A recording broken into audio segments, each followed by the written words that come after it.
L'articulation huméroculaire est une articulation trochléenne. Elle comprend une poulie avec une gorge centrale qui vient s'imbriquer dans l'incisure trochléenne de l'ulna. Cette articulation ne permet des mouvements que dans un degré de liberté.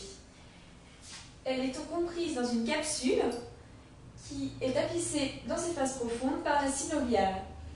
Le cartilage entoure la tête sur le dessus et l'incisure trochléenne. L'articulation huméroradiale est une énarthrose.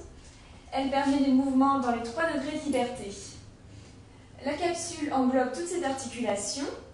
Elle comporte le ligament annulaire qui est un fibrocartilage et qui possède donc une petite lame de cartilage dépourvue de synoviale. La synoviale englobe donc toutes les faces profondes de la capsule, excepté au niveau du ligament annulaire. L'articulation radio-ulnaire est une articulation qui est située dans la partie inférieure du radius et de l'ulna.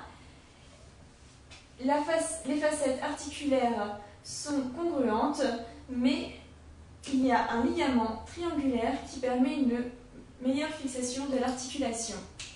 La synoviale recouvre la face profonde de la capsule et un cartilage est positionné dans la partie toute inférieure pour permettre une meilleure congruence avec le carpe. Au niveau du mécanisme, le coude permet des mouvements de flexion et d'extension. L'extension est située à 0 degré, on peut parfois atteindre une extension à moins 15 degrés. La flexion peut aller jusqu'à 150 degrés. Il s'agit de flexion et d'extension dans un axe sagittal oblique, puisque il existe un valgus physiologique au niveau de l'avant-bras et du bras, d'environ 10 degrés. La partie inférieure est maintenue par un ligament. Il s'agit du ligament radio-ulnaire distal antérieur. Il existe aussi un ligament radio-ulnaire distal postérieur. On retrouve ici le ligament triangulaire. Autre mouvement possible, la supination et la pronation. Par définition, la supination est définie à 0 degré.